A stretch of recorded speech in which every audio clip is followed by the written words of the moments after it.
خواتین و حضرات، پروگرام کا آغاز اللہ تعالیٰ کے بابرکت نام سے، سورہ حشر اور آیت نمبر 7۔ اعوذ باللہ من الشیطان الرجیم، بسم اللہ الرحمن الرحیم۔ ما افاء اللہ علی رسولہ من اہل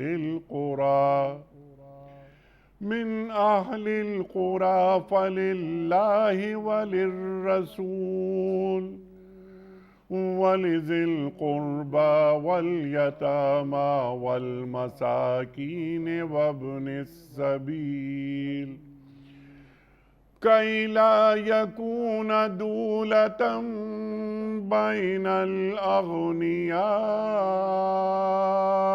منکم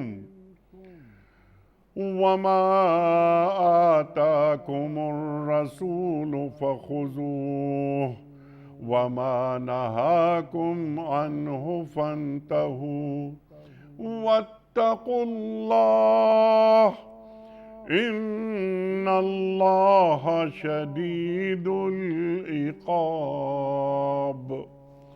صدق اللہ العظیم۔ جو کچھ بھی اللہ بستیوں کے لوگوں سے اپنے رسول صلی اللہ علیہ وآلہ وسلم کی طرف پلٹا دے، وہ اللہ اور رسول صلی اللہ علیہ وآلہ وسلم اور رشتہ داروں اور یتامہ اور مساکین اور مسافروں کے لیے ہے، تاکہ وہ تمہارے مالداروں ہی کے درمیان گردش نہ کرتا رہے۔ جو کچھ رسول صلی اللہ علیہ وآلہ وسلم تمہیں دیں وہ لے لو، اور جس سے تمہیں روک دیں رک جاؤ۔ اللہ سے ڈرو، اللہ سخت سزا دینے والا ہے۔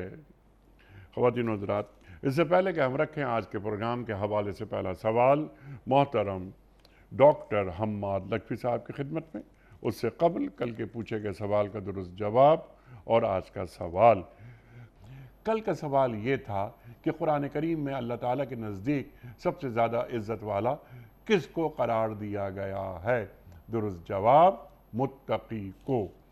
آج کا سوال نوٹ فرما لیجئے۔ منافقین کی بنائی ہوئی مسجد ضرار کا ذکر قرآن کریم کی کس صورت میں آیا ہے؟ سورہ توبہ میں یا سورہ یونس میں یا سورہ یوسف میں؟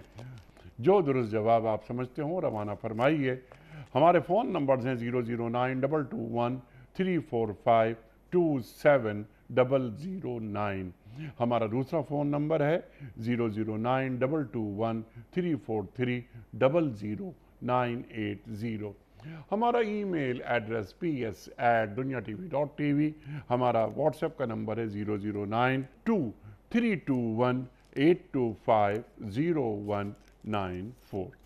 محترم ڈاکٹر صاحب، یہ سورہ حشر کی جو آیت نمبر 7 ہے، جس کے تعلق سے میں نے انٹرو میں کچھ کہنے کی کوشش کی، کچھ سوالات اٹھانے کی کوشش کی، ڈاکٹر صاحب پہلے اس کا پس منظر بیان فرما دیجئے، شان نزول اس آیت کا ارشاد۔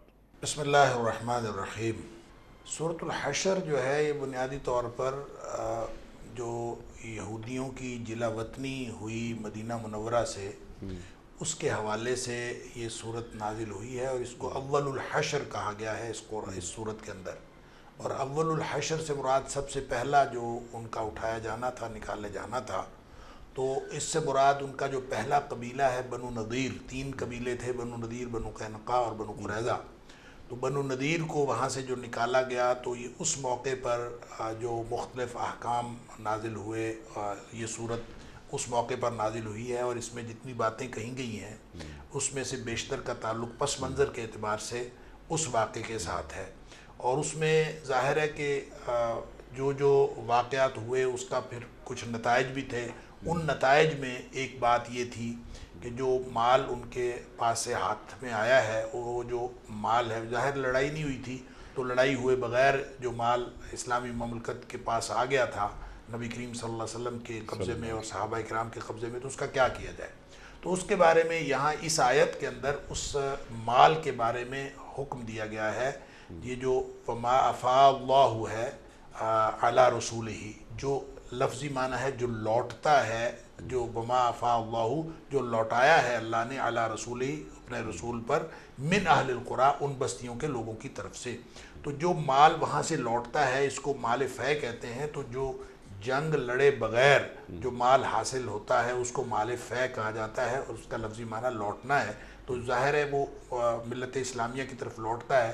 تو وہ جنگ لڑے بغیر ہو یا پھر وہ جزیے کی صورت میں ہو، چاہے وہ زمین کا خراج ہو، اس طرح کی جتنی بھی چیزیں ہیں، چونکہ اس کے اندر مسلمانوں کی اجتماعی شان و شوکت جو ہے وہ شامل ہوتی ہے اس کی بنیاد کے اندر، اور اس کے نتیجے میں وہ مسلمانوں کو حاصل ہو رہا ہوتا ہے. اس لیے اس کی تقسیم کا وہ طریقہ کار نہیں ہے جو طریقہ کار مال غنیمت کی تقسیم کا ہے. اور مال غنیمت کی جو تقسیم ہے وہ سورہ انفال کے اندر بتا دیا گیا. اور مال غنیمت کی تقسیم میں مجاہدین کا حصہ ہوتا ہے، 4 حصے مجاہدین کے ہوتے ہیں، باقی 5واں حصہ جو ہے وہ اس کے لیے چند مخصوص جو یعنی نبی اکرم صلی اللہ علیہ وآلہ وسلم کے پاس اختیار تھا کہ وہ 5ویں حصے کو جیسے مرضی استعمال کریں. مال غنیمت کے خمس کو، اس کو خمس کہا جاتا ہے. تو جس کا اللہ تعالیٰ نے سورہ انفال کے اندر فرمایا وَاعْلَمُوا أَنَّمَا غَنِمْتُم مِّن شَيْءٍ، جو بھی تم مال غنیمت حاصل کرتے ہو کسی فَأَنَّ لِلَّهِ جو وَخُمُسَهُ وَلِلرَّسُولِ، اور اس کا جو 5واں حصہ ہے وہ اللہ کے لیے. ظاہر ہے اللہ کے لیے تو بطور اللہ تعالیٰ کی شان کے طور پر اور اللہ تعالیٰ کی ذات کے ساتھ تعلق ہونے کی وجہ سے ذکر کیا گیا ہے کہ وہ اللہ کے ساتھ حصہ ہے. باقی جو مصارف بتائے گئے ہیں وہ وہی مصارف ہیں مال غنیمت کے. خمس کے جو مصارف ہیں وہی مصارف مال فے کے ہیں جو یہاں اللہ کریم نے بتایا کہ وَلِلرَّسُولِ وَلِذِي الْقُرْبَى وَالْيَتَامَى وَالْمَسَاكِينِ وَابْنِ السَّبِيلِ، کہ وہ نبی اکرم صلی اللہ علیہ وآلہ وسلم کے پاس اختیار ہے کہ وہ ان 4 مقاصد میں سے جہاں بھی اس کو استعمال کریں وہ کر سکتے تھے. تو مال غنیمت میں مجاہدین کا حصہ تھا، اس میں مجاہدین کا حصہ نہیں ہے، کسی کا حصہ نہیں ہے. اللہ کے رسول صلی اللہ علیہ وسلم کے پاس اختیار ہے، وہ اس کو جہاں بھی صرف کریں وہ صرف کر سکتے ہیں. اور ان مصارف کا جو ذکر ہے یہ بھی ان مصارف کو نبی کریم صلی اللہ علیہ وآلہ وسلم کے اوپر چھوڑا گیا ہے کہ ان مصارف میں سے سب میں یکساں تقسیم کریں یا ان میں سے کسی ایک پر تقسیم کر دیں. یہ بھی نبی پاک صلی اللہ علیہ وسلم کا اختیار تھا. اور اس میں پھر ائمہ کی مختلف آراء ہیں، اگرچہ کہ نبی کریم صلی اللہ علیہ وآلہ وسلم یا پھر اس کے بعد جو امیر ہے نبی پاک صلی اللہ علیہ وسلم کے بعد خلفائے راشدین کے دور میں جو خلفاء تھے یا آج جو مسلمانوں کا امیر ہے، وہ اس کو مال فے کو تقسیم کس طرح سے کرے گا. کیا وہ سب میں برابر تقسیم کرے گا یا کسی بھی ایک مد میں خرچ کر سکتا ہے. تو اس سلسلے میں جمہور کا موقف یہی ہے کہ وہ کسی بھی ایک مد میں خرچ کر سکتا ہے، اور نبی پاک صلی اللہ علیہ وسلم اسی طرح خرچ فرمایا کرتے تھے. اب ظاہر ہے کہ یہ بات تو تھی مال فے کی، اور اسی مال فے کے ضمن میں یہ بات فرما دی کہ لا یکون دولۃ بین الاغنیاء منکم، کہ وہ مجاہدین جو بذریعہ جہاد جن لوگوں کے پاس پہلے سے کچھ نہ کچھ آ جاتا ہے، اور مجاہدین کے پاس ایک جب اس کی تقسیم ہوتی ہے تو جو پیادہ ہے، پیدل جو لڑا ہے اس کو ایک حصہ ملتا ہے، اور جو سوار ہے اس کو 3 حصے ملتے ہیں، 2 حصے اس کے گھوڑے یا اس کے جانور کے. تو اس طرح سے جب ان کو پہلے سے ملتا ہے یا ملا ہوا ہوتا ہے تو جو باقی لوگ ہیں غرباء جو جنگ نہیں لڑ سکتے یا جن کے پاس اس طرح سے وہاں جا کے لڑنے کا جو موقع نہیں تھا، تو ان کے لیے اب یہ مال فے اللہ کے رسول صلی اللہ علیہ وسلم کا اختیار مل گیا.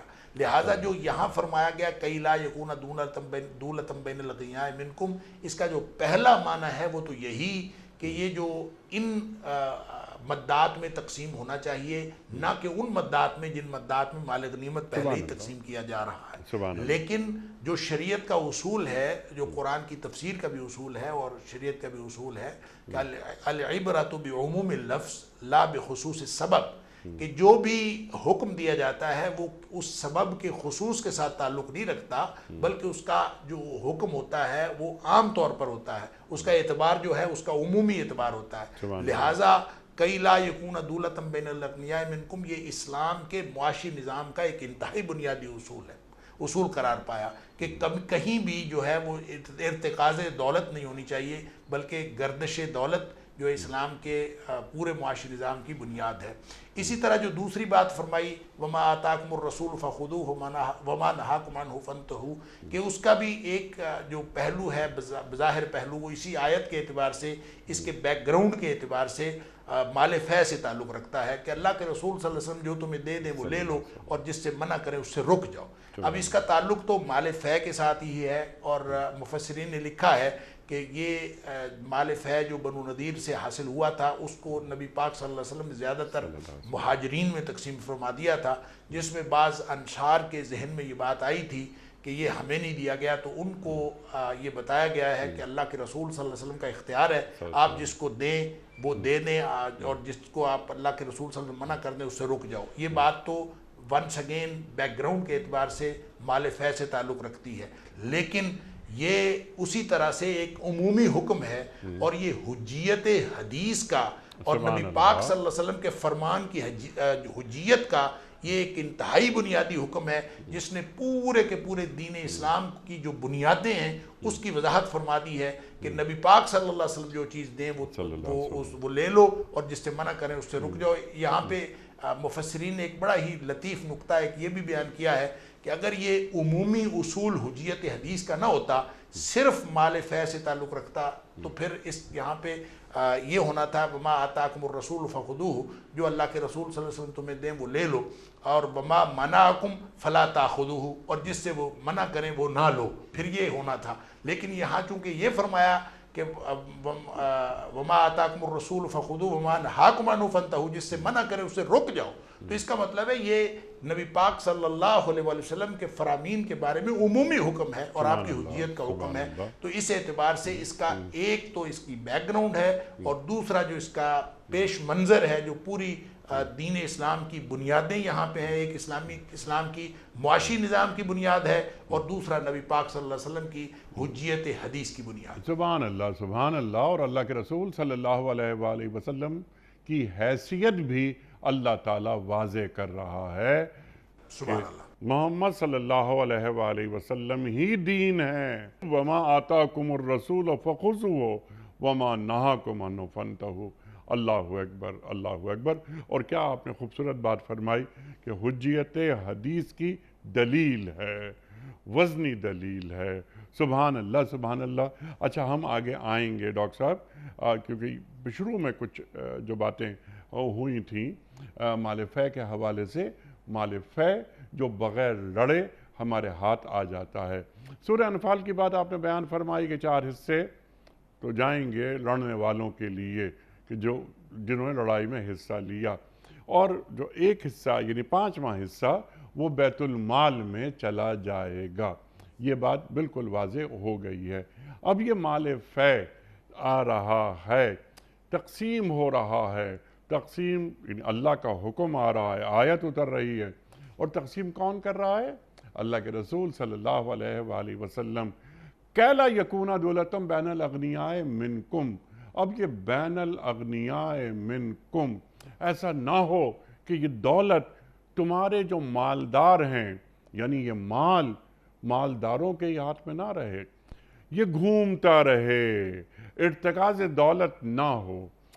ڈاکٹر صاحب، یہ ایک بہت بڑا موضوع ہے، میں چاہتا ہوں کہ اس کے جو بنیادی نکات ہیں وہ ذرا آپ واضح کر دیں کہ یہ چھوٹی سی آیت کا ٹکڑا کہ لا یکون دولتم بین الاغنیاء منکم، اس کی روح کیا ہے؟ دیکھیں، بنیادی طور پر دالا یدولو جو ہے یہ اس کا معنی ہوتا ہے کہ وہ چیز جو ایک جگہ سے دوسری جگہ چلی جائے اور پھر دوسری جگہ سے پہلی جگہ آ جائے۔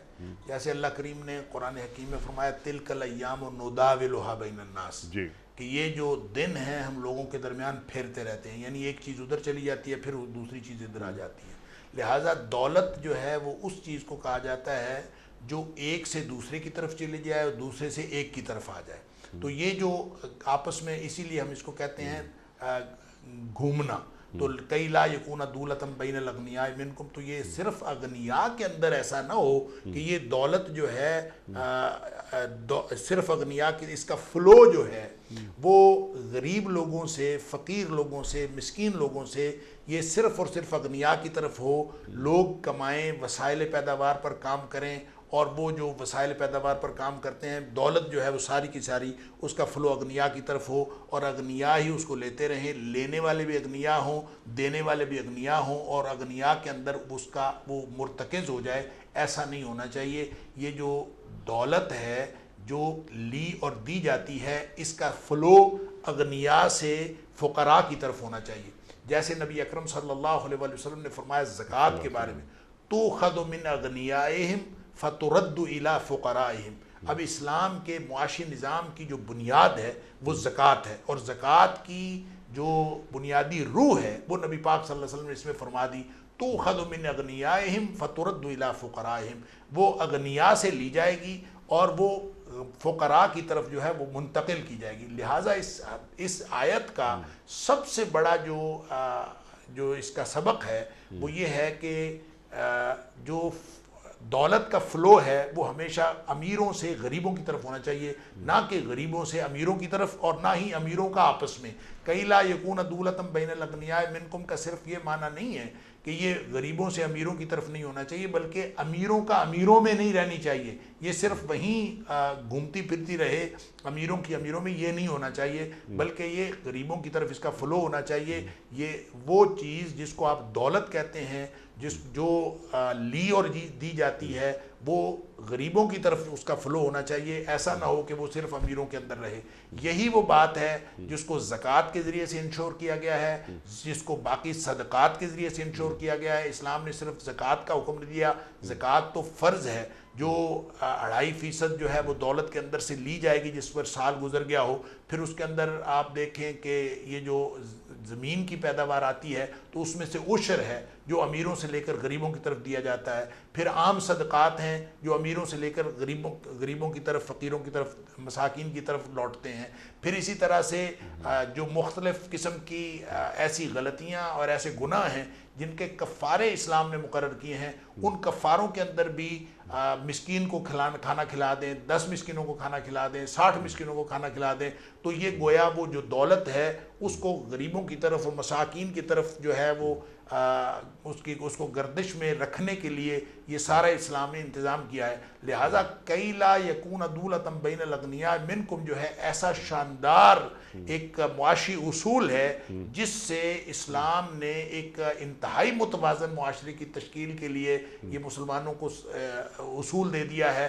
اگر یہ اصول اپنا لیا جائے اور اس اصول کو معاشی زندگی کا اور معاشیات کا بنیادی اصول بنا لیا جائے تو کبھی بھی ارتکاز دولت نہیں ہوتا، اور دولت ہمیشہ گردش کرتی رہتی ہے، اور معاشرے کے اندر وہ جو کہا جاتا ہے کہ غریب جو ہے وہ غریب تر نہ ہو اور امیر امیر تر نہ ہو، اس کو ختم کرنے کے لیے اور معاشرے کے اندر توازن پیدا کرنے کے لیے اور اعتدال پیدا کرنے کے لیے اس سے بہتر اور کوئی اصول نہیں ہو سکتا۔ سبحان اللہ، معاشرے میں توازن پیدا کرنے کے لیے آپ نے فرمایا، کیا اچھی بات فرمائی۔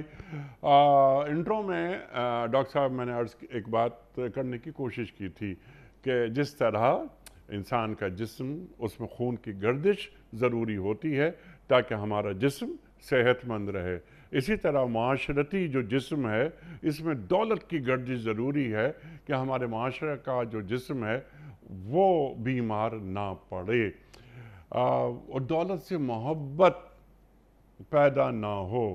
پورے قرآن کریم میں یا پورے دین کا مزاج، وہ مزاج دولت سے محبت کرنے والا نہیں، جس طرح آپ نے بات فرمائی زکوٰۃ، صدقات، خیرات، انفاق، نظریں پوری کرنا، کہ دولت کو بس خرچ کریں، دولت کو نکالیں، آگے بڑھائیں، اور لیکن جو دین کا مزاج ہے وہ دولت کی طرف لپکنے والا تو نہیں ہے نا، کہ جس طرح سود کی ممانعت ہو رہی ہے، ممانعت کیا بلکہ سود کو حرام قرار دیا گیا ہے، اور یہاں تک بات کہ اگر تم نے ابھی تک سود کھانا نہیں چھوڑا تو تم اللہ اور اللہ کے رسول صلی اللہ علیہ وآلہ وسلم سے جنگ کے لیے تیار رہو۔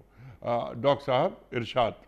اصل میں یہ تو اسلام کا جو معاشی مزاج ہے یا اسلامی معیشت کا جو مزاج ہے وہ تو ہے ہی یہ کہ آپ اس دولت کو دوسروں کی طرف تقسیم کرتے رہیں، تو یہی مزاج ہے، یعنی کسبی مزاج نہیں ہے بلکہ انفاقی مزاج ہے۔ اور معیشت اسلام کی معیشت ہے ہی انفاقی، اس کو خرچ کرتے رہیں، اور خرچ کرنے کی صورتیں اسلام نے کچھ لازمی طور پر بتا دیں، جیسے زکوٰۃ ہے، دوسرے صدقات ہیں، وراثت ہے، مختلف چیزیں ہیں تاکہ وہ دوسروں کی طرف منتقل ہوتی رہے، کچھ لازمی چیزیں ہیں، اور کچھ چیزیں جو ہیں وہ لازمی تو نہیں ہیں لیکن اسلام نے پسند اسی کو کیا ہے کہ یہ خرچ کیا جاتا رہے۔ جیسے آپ دیکھیں کہ جو آپ نے سود کی بات کی، تو سودی معیشت جو ہے وہ ہر صورت میں کمانے کی بات کرتی ہے کہ جو جس کے پاس پیسہ ہے وہ پیسے کو پیسہ جو ہے وہ کشش کرتا رہے، پیسے کو پیسہ کھینچتا رہے، اور اس کے اندر جو ہے وہ بڑھوتری اور اضافہ ہوتا رہے۔ اسلام کہتا ہے کہ سودی معیشت میں قرض کے اوپر سود لگا دیا جاتا ہے۔ اسلام کہتا ہے قرض حسنہ دینا ہے، اس کے اوپر کوئی فائدہ نہیں لینا چاہیے، اگر فائدہ لیا جائے گا تو وہ سود ہوگا اور وہ حرام ہوگا۔ پھر اسلام کہتا ہے کہ جب آپ نے کسی کو قرض دیا اور وہ اپنے وقت پر واپس نہیں دے سکتا تو سودی معیشت کہتی ہے اس کے اوپر اور سود لگا دیا جائے۔ اسلام کہتا ہے کہ اس کو مزید فراخی تک مہلت دے دی جائے، اور بلکہ قرآن کہتا ہے وَأَن تَصَدَّقُوا خَيْرٌ لَكُمْ، پہلے تو فَنَاظِرَةٌ إِلَىٰ مَيْسَرَةٍ کہ اس کو خوشحالی تک اس کو دے دیں، آپ مہلت دے دیں، اور اگر وہ وَأَن تَصَدَّقُوا خَيْرٌ لَكُمْ اگر ویسے ہی صدقہ کر دیں تو زیادہ بہتر ہے۔ گویا ہر طرح سے اسلام اس بات کو اپریشیٹ کرتا ہے اور اس بات کی تائید کرتا ہے اور اس بات کی ترغیب دلاتا ہے کہ وہ جو لازمی طور پر دولت کو دوسروں کی طرف، غریبوں کی طرف منتقل کرنے والے ذرائع ہیں وہ تو لازمی ہیں، لیکن جو آپشنل جس کو اپریشیٹ کیا جاتا ہے وہ بھی وہی ذرائع ہیں کہ دولت لازمی طور پر غریبوں کی طرف منتقل ہوتی رہے، ضرورت مندوں کی طرف منتقل ہو کے وہیں رک جائے تو خیر ہے، امیروں کی طرف رکنی نہیں چاہیے۔ سبحان اللہ، سبحان اللہ، سبحان اللہ۔ ڈاکٹر صاحب، دین نام ہے سرکار دو عالم صلی اللہ علیہ وآلہ وسلم کے مزاج کی تفصیلات کا۔ سبحان اللہ۔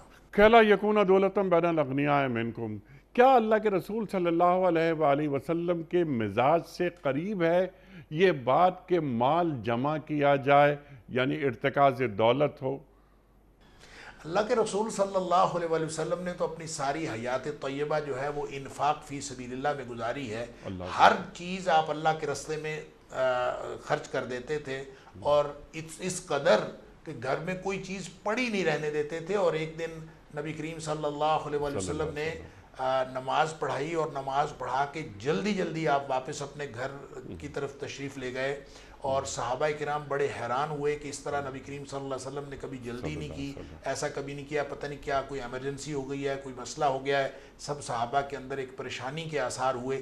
تھوڑی دیر بعد نبی کریم صلی اللہ علیہ وسلم انتہائی اطمینان کے ساتھ واپس تشریف لا رہے تھے، تو صحابہ کرام نے پوچھا کہ اللہ کے رسول صلی اللہ علیہ وسلم پہلے آپ نے اس طرح سے کبھی کیا نہیں، تو آج کیا ہوا ہے؟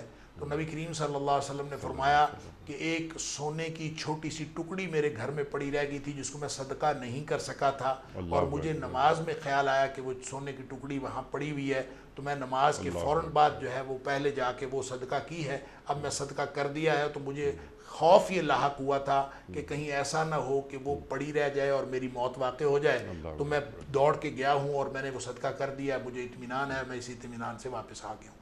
تو گویا نبی کریم صلی اللہ علیہ وسلم کی پوری حیات طیبہ یہ ہے کہ ہر چیز آپ خرچ کر دیں۔ اگر آپ ہر چیز خرچ کر دیں گے، ویسے بھی میں عرض کروں کہ کسی شخص نے اگر دولت مند ہونا ہے تو دولت مند ہونے کا اصول بھی یہ ہے کہ آپ خرچ کرتے جائیں۔ خرچ دولت عطا اللہ فرماتا ہے، آپ نے خرچ کر کے اللہ سے اجر لینا ہے، اور اگر آپ خرچ کرتے جائیں گے تو اللہ تعالیٰ اور عطا فرماتا جائے گا۔ اور اگر آپ جوڑ کے رکھیں گے تو ظاہر ہے آپ جوڑ کے جتنی مرضی اس کو جوڑ لیں تو آپ کے پاس ایک تو اجر نہیں آئے گا، اور دوسرا یہ کہ یہ جوڑتے جائیں گے تو اللہ تعالیٰ نے قیامت والے دن ساری دولت کا حساب لینا ہے۔ جتنی آپ دولت جو جمع کر کے رکھیں گے ساری دولت کا حساب دینا پڑے گا اللہ تعالیٰ کو، اور جب اللہ کے راستے میں خرچ کر دی ہوگی تو پھر کسی کا حساب نہیں دینا ہوگا۔ لہٰذا اس میں تو خرچ کرنے میں جو نبی پاک صلی اللہ علیہ وسلم نے مزاج دیا ہے وہ انفاقی معیشت کا ہے۔ انفاق کرنا، ہر صورت میں خرچ کرتے رہنا چاہیے اور لوگوں کے اوپر لوٹاتے رہنا چاہیے۔ اگر کوئی شخص اس طرح سے لوٹاتا رہتا ہے تو یہ نبی پاک صلی اللہ علیہ وسلم کے مزاج کے عین مطابق۔ سبحان اللہ، سبحان اللہ، سبحان اللہ، سبحان اللہ۔ دولت سے محبت دل میں پیدا نہ ہو، جب دولت قریب آتی ہے تو ایک انسان کا مزاج ہے کہ وہ چاہتا ہے کہ اس میں اضافہ ہوتا رہے، لیکن دین رکاوٹ ڈالتا ہے۔ جس طرح آپ نے کیا اچھا جملہ ارشاد فرمایا کہ دین کا مزاج انفاقی مزاج ہے، خرچ کرنے والا، کہ بس انسانوں پر یا مخلوق خدا پر خرچ کرتا رہے انسان۔ اور ڈاکٹر صاحب یہ دیکھیے کہ اگر ایک شخص کے پاس بہت سارا پیسہ ہے، اس نے بینک میں رکھ دیا اور سود کھا رہا ہے، مہینے میں اس کو پیسے مل جاتے ہیں، بڑا خوش ہے وہ، لیکن اگر یہی پیسے وہ اگر عوام الناس میں، یعنی کوئی بڑا ادارہ کھولتا ہے، کوئی انڈسٹری لگاتا ہے، تو اس پیسے سے استفادہ کون کرے گا؟ مخلوق خدا کرے گی۔ تو آج جو ماڈرن اکنامکس ہے وہ یہی اصول وضع کرتی ہے کہ یہ سرکولیشن ہوتی رہے اور معاشرے میں یہ پیسہ گھومتا رہے، لیکن بعض لوگ اسے روک لیتے ہیں اپنے پاس، جو کہ خلاف دین بھی ہے، خلاف انسانیت بھی ہے، خلاف اخلاقیات بھی ہے۔ ڈاکٹر صاحب اس کی بنیادی گفتگو آپ نے عطا فرما دی۔ اب یہ وما آتاکم الرسول فخذوہ وما نہاکم عنہ فانتہوا، اب فوراً اگلا حصہ آیت کا یہ ہے، رسول جو تمہیں دے دیں وہ لے لو، جس سے روک دیں رک جاؤ۔ سب سے پہلا سوال میرا یہ ہے کہ سرکار دو عالم صلی اللہ علیہ وآلہ وسلم کی حیثیت، آپ کا مقام قرآن کریم یہ بتا رہا ہے، اللہ طے کر رہا ہے کہ دیکھو رسول کا مقام کیا ہے صلی اللہ علیہ وآلہ وسلم۔ اور ڈاکٹر صاحب سرکار دو عالم صلی اللہ علیہ وآلہ وسلم کے حکم کو نہ ماننا کیا ایسا ہی ہے کہ جیسے ہم کہ اللہ کے حکم کو نہ مانیں؟ بالکل ایسا ہی ہے۔ اصل میں نبی کریم صلی اللہ علیہ وآلہ وسلم کی جو حیثیت ہے بطور نبی اور بطور رسول کے، یہ اللہ تعالیٰ نے ان کو نبی اور رسول مبعوث فرمایا ہے۔ سبحان اللہ۔ اور جو نبی اور رسول مبعوث فرمانے کو اللہ تعالیٰ نے احسان فرمایا ہے قرآن حکیم کے اندر، لقد من اللہ علی المؤمنین اذ بعث فیہم رسولا من انفسہم، جب اللہ نے رسول مبعوث کیا تو یہ اہل ایمان کے اوپر احسان کیا ہے۔ احسان ان معنوں میں ہے کہ اللہ کی بندگی جو ہے وہ صرف اللہ کی ہے، اور ایک اللہ کی ذات ہے، باقی ساری کائنات مخلوق ہے۔ مخلوق کا فرض ہے کہ وہ اللہ کی بندگی کرے، اور خالق کا حق ہے کہ مخلوق اس کی بندگی کرے۔ بندگی کے دو مظاہر ہوتے ہیں، ایک اتباع ہے اور ایک اطاعت ہے۔ اطاعت تعمیل حکم کو کہتے ہیں، اتباع نقش قدم پر چلنے کو کہتے ہیں۔ اطاعت اللہ کی بھی ہو سکتی ہے، اللہ تعالیٰ کا عرش سے حکم آتا جائے، انسان اس کی تعمیل کرتا جائے، اطاعت ہو سکتی ہے۔ اتباع اللہ کی نہیں ہو سکتی، اس کی وجہ یہ ہے کہ اللہ ہمیں نظر نہیں آتا، لا تدرکہ الابصار وہو یدرک الابصار۔ جب اللہ کو ہم دیکھ نہیں سکتے تو اس کا ہمارے سامنے کوئی قدم نہیں، کوئی اس کے قدم کا نقش نہیں، ہم نقش قدم پر کیسے چل سکتے ہیں؟ تو نقش قدم پر چلنے کے لیے اس کا مطلب یہ ہے کہ اگر اللہ کے رسول صلی اللہ علیہ وسلم کو مبعوث نہ کیا جاتا تو انسان اپنی ساری صلاحیتیں 100% لگا کے بھی اللہ کی بندگی کرنے کی کوشش کرتا تو میکسیمم یہ 50% کر سکتا تھا، باقی 50% جو اتباع والا حصہ ہے وہ انسان کر سکتا ہی نہیں تھا۔ لہٰذا اللہ نے جب نبی پاک صلی اللہ علیہ وسلم کو مبعوث کر دیا تو فرمایا قُلْ إِن كُنتُمْ تُحِبُّونَ اللَّهَ فَاتَّبِعُونِي يُحْبِبْكُمُ اللَّهُ، اب اگر اللہ کے ساتھ تم محبت کا تعلق رکھنا چاہتے ہو تو میری اتباع کرو، نبی پاک صلی اللہ علیہ وسلم کی۔ اب محمد کریم صلی اللہ علیہ وسلم کی اتباع کرو گے تو پھر اللہ تعالیٰ کی محبت حاصل ہوگی۔ اب اتباع تو ہوگی نبی پاک صلی اللہ علیہ وسلم کی۔ اب وہ جو 50% دوسرا تھا جو اطاعت والا تھا، اللہ کریم نے فرمایا مَن یُطِعِ الرَّسُولَ فَقَدْ اطاع اللَّهَ، اب جو شخص نبی پاک صلی اللہ علیہ وسلم کی اطاعت کر لے گا اس نے گویا اللہ کا حق اطاعت ادا کر دیا۔ اب اطاعت بھی نبی پاک صلی اللہ علیہ وسلم کی ہوگی، اب اتباع بھی نبی پاک صلی اللہ علیہ وسلم کی ہوگی۔ گویا پورا دین جو اللہ کا دین تھا، ان الدین عند اللہ الاسلام، دین اللہ کا تھا، وہ پورے کا پورا دین جو ہے وہ مرتکز ہو گیا نبی اکرم صلی اللہ علیہ وسلم کی ذات اقدس میں۔ اب نبی پاک صلی اللہ علیہ وسلم کو یہ اتھارٹی مل گئی، آپ جو کہیں وہ دین ہے، آپ جو فرمائیں وہ دین ہے، آپ کسی بات پر نہ کریں وہ دین ہے، آپ ہاں کریں وہ دین ہے، حتیٰ کہ نبی پاک صلی اللہ علیہ وسلم خاموش رہیں تو بھی دین ہے۔ تو دین کی اتھارٹی جو ہے وہ نبی اکرم صلی اللہ علیہ وسلم ہے۔ اس لیے فرمایا، یہ باقی جگہوں پہ بھی اللہ کے رسول صلی اللہ علیہ وسلم کے بارے میں، آپ کی ذات اقدس کی جو حیثیت ہے اس کے بارے میں قرآن میں مختلف جگہوں پہ آیا، لیکن یہ اس کے لیے بہت بڑی ایک دلیل ہے کہ وما آتاکم الرسول فخذوہ وما نہاکم عنہ فانتہوا۔ اللہ کے رسول صلی اللہ علیہ وسلم تمہیں جو دے وہ لے لو، جس سے منع کرے رک جاؤ۔ سادہ سا دین ہے، گویا کہ پورا کا پورا دین وہ مرتکز ہو گیا نبی پاک صلی اللہ علیہ وسلم کی ذات اقدس میں۔ اب جس شخص نے بھی دین کے بارے میں سوچنا ہوگا وہ نبی پاک صلی اللہ علیہ وسلم کی طرف دیکھے گا، جس شخص نے کسی چیز سے رکنا ہے وہ نبی پاک صلی اللہ علیہ وسلم کی منع کردہ چیزوں کو دیکھے گا، جس نے کوئی کام کرنا ہے نبی پاک صلی اللہ علیہ وسلم کے حکم کردہ چیزوں کو دیکھے گا، اور نبی پاک صلی اللہ علیہ وسلم نے جس بات کا حکم نہیں فرمایا وہ دین نہیں ہے، جس سے نبی پاک صلی اللہ علیہ وسلم نے منع نہیں فرمایا اس کا دین کے ساتھ کوئی تعلق نہیں ہے۔ اس لیے نبی پاک صلی اللہ علیہ وسلم فرمایا من احدث فی امرنا ھذا ما لیس منہ فہو رد، جو اس ہمارے دین کے اندر کوئی نئی چیز پیدا کرے وہ دین جو مکمل ہو گیا، الیوم اکملت لکم دینکم واتممت علیکم نعمتی ورضیت لکم الاسلام دینا، نبی پاک صلی اللہ علیہ وسلم پر دین مکمل ہو گیا۔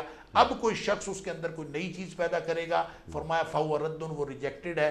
من عمل عملا، جس نے ایک بھی عمل ایسا کیا لیس علیہ امرنا، جس کے اوپر ہماری مہر، مدینے والے کی مہر نہیں ہے، فہو رد، وہ عمل جو ہے وہ ریجیکٹڈ ہے۔ اب نبی کریم صلی اللہ علیہ وسلم کی ہاں کی طرف دیکھنا پڑے گا، آپ کی نا کی طرف دیکھنا پڑے گا، نبی پاک صلی اللہ علیہ وسلم کے اشارہ ابرو کی طرف دیکھنا پڑے گا، آپ کے خاموش رہ کے برقرار رکھنے کی طرف دیکھنا پڑے گا۔ انہی تینوں باتوں کو حدیث کہتے ہیں۔ نبی پاک صلی اللہ علیہ وسلم کچھ فرما دیں وہ حدیث قولی ہوتی ہے، آپ کوئی عمل کر کے دکھا دیں وہ حدیث فعلی ہوتی ہے، جہاں نبی پاک صلی اللہ علیہ وسلم خاموش رہ کے کسی چیز کو برقرار رکھیں وہ حدیث تقریری ہوتی ہے۔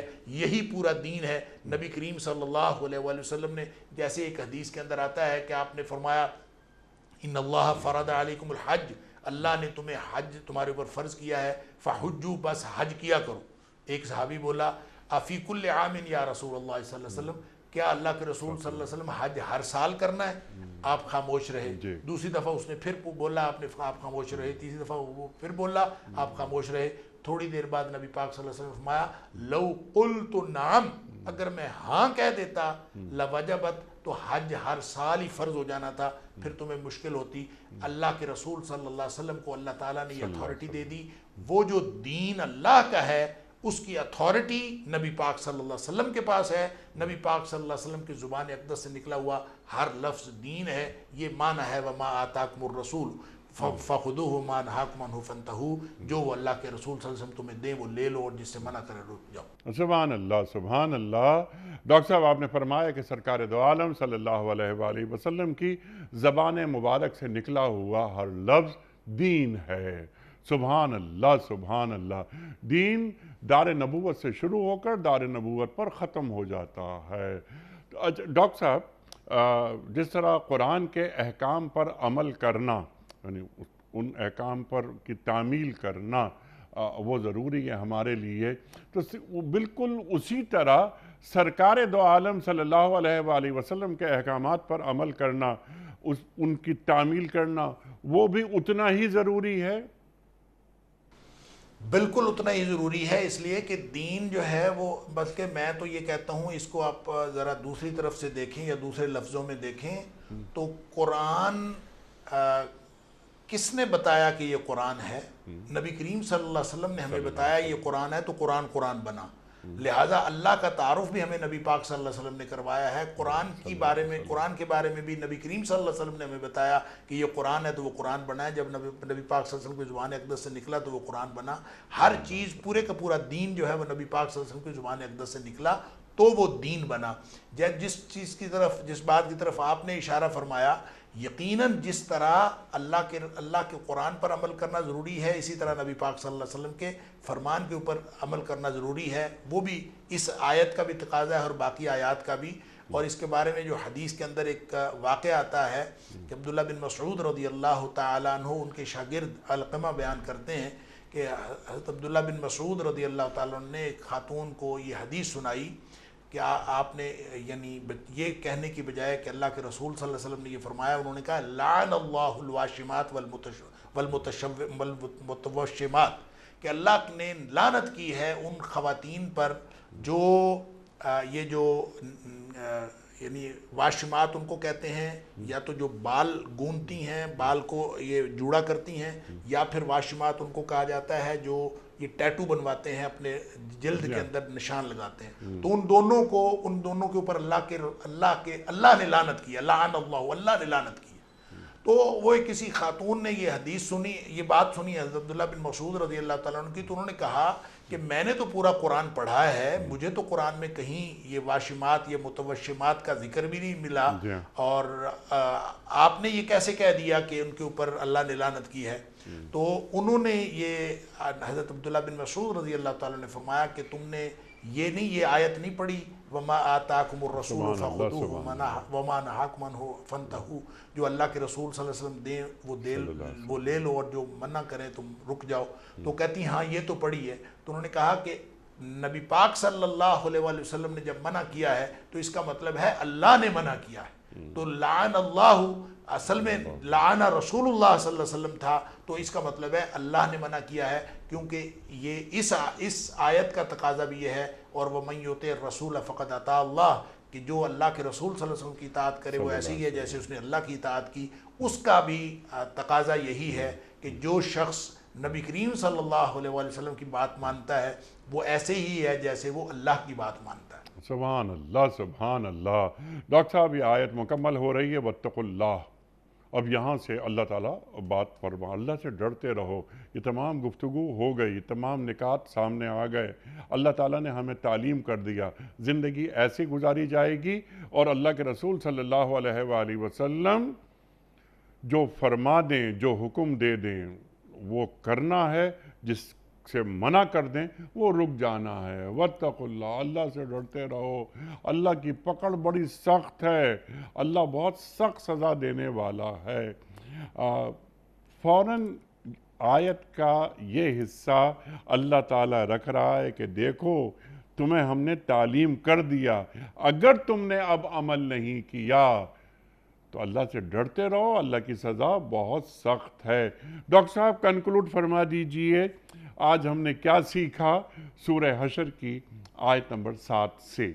دیکھیں جو واتقوا اللہ ان اللہ شدید العقاب ہے، میں یہ سمجھتا ہوں کہ یہ پوری آیت کا خلاصہ ہے، اور پوری آیت میں جتنے احکام دیے گئے ہیں وہ سارے کے سارے مرج ہو جاتے ہیں واتقوا اللہ میں۔ کہ کوئی شخص جو ہے جب وہ گردش دولت کا اہتمام کرے گا اور اپنی دولت کو روک کے نہیں رکھے گا، وہ لوگوں کی طرف، غریبوں کی طرف منتقل کرے گا، یا پھر وہ دین نبی پاک صلی اللہ علیہ وسلم کے لائے ہوئے دین کو دین سمجھے گا، اور جو شخص اس طرح سے کرے گا وہ تو گویا اللہ کا تقوی اختیار کر رہا ہے۔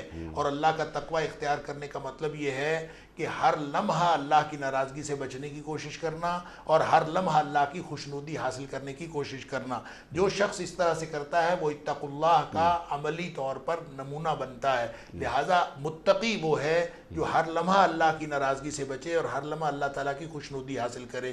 یہ دو حکم دے کے، معاشی نظام کی بنیاد بتا کے، اور نبی پاک صلی اللہ علیہ وسلم کو دین کی بنیاد بتا کے جب یہ واتقوا اللہ کہا جا رہا ہے تو اس کا مطلب یہ ہے کہ دیکھنا اس چیز کی مخالفت نہ کرنا، کبھی کسی اور چیز کو دین نہ سمجھ لینا، یہ گویا واتقوا اللہ کا مفہوم ہے۔ اور دیکھنا، کبھی گردش دولت کا اہتمام کرنے کی بجائے ارتکاز دولت کرنا شروع کر دو، کبھی یہ حرکت نہ کرنا واتقوا اللہ، اس کا معنی یہ ہے۔ اور پھر فرمایا ان اللہ شدید العقاب، اگر تم اللہ کی ان احکام کی مخالفت کر کے اللہ کی ناراضگی مول لے لو گے تو ان اللہ شدید العقاب، یاد رکھو کہ اللہ تعالیٰ بڑی ہی سخت پکڑ والا ہے۔ لہٰذا یہ جو نبی اکرم صلی اللہ علیہ وسلم کی ذات ہے، آپ کی جو حیثیت ہے، اس کے بارے میں اللہ کی ذات بہت ہی سینسٹیو ہے۔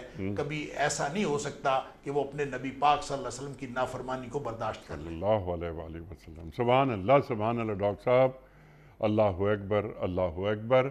ڈاکٹر صاحب بڑا شکر گزار، بڑا ممنون، آپ تشریف لائے اور آپ نے جو ہماری علمی کمی ہے اسے دور کیا۔ سورہ حشر کی آیت نمبر 7، خواتین و حضرات بڑی اہم آیت، قرآن کریم کی ہر آیت ہی بہت اہم، لیکن کتنے سارے موضوعات ڈاکٹر صاحب نے کور کیے۔ ہم ڈاکٹر حماد لکھوی صاحب کے بڑے ممنون ہیں کہ انہوں نے زحمت فرمائی اور تشریف لائے۔ خواتین و حضرات واقعہ مکمل ہوا، بہت ساری باتیں مزید ہو سکتی ہیں اس پروگرام کے حوالے سے، لیکن گفتگو لامحدود، وقت محدود، انشاءاللہ ڈاکٹر صاحب سے پھر کسی اور پروگرام میں سیکھیں گے۔ کوئز، کل کا سوال ہمارا یہ تھا کہ قرآن کریم میں اللہ تعالیٰ کے نزدیک سب سے زیادہ عزت والا کس کو قرار دیا گیا ہے؟ درست جواب متقی کو۔ آج کا سوال نوٹ فرما لیجئے۔ منافقین کی بنائی ہوئی مسجد مسجد زرار کا ذکر قرآن کریم کی کس سورت میں موجود ہے؟ سورہ توبہ میں یا سورہ یونس میں یا سورہ یوسف میں؟ خواتین و حضرات، جو درست جواب آپ سمجھتے ہوں روانہ فرمائیے۔ ہمارے فون نمبرز ہیں 009221345270009۔ ہمارا دوسرا فون نمبر ہے 009222343000980۔ ہمارا ای میل ایڈریس ps@duniatv.tv۔ ہمارا واٹس ایپ کا نمبر ہے 009232182500194۔ وقت قرآن اندازی کا یہ کام میرے ذمے، کیونکہ کراچی میں کوئی مہمان موجود نہیں ہے۔ ڈھرکی سے نوید احمد چھاچڑ ڈھرکی سے آپ کی خدمت میں دنیا ٹی وی کی جانب سے دینی کتب پر مشتمل گفٹ ہیمپر آپ کے گھر بذریعہ کوریئر روانہ کیا جا رہا ہے۔ آپ کو بہت بہت مبارک ہو۔ پیام صبح کا اختتام ہوتا ہے روزانہ ایک قول پر، اور وہ قول ہوتا ہے صاحب نہج البلاغہ امیر المومنین حضرت علی مرتضیٰ کرم اللہ وجہہ کا۔ آپ فرماتے ہیں جو جھوٹ کے ذریعے پہچانا جاتا ہے اس پر کم اعتبار کیا جاتا ہے۔ اللہ اکبر۔ جو جھوٹ کے ذریعے پہچانا جاتا ہے اس پر کم اعتبار کیا جاتا ہے۔ خواتین و حضرات، اپنے میزبان انیق احمد کو کل تک کے لیے اجازت دیجیے۔ خدا حافظ۔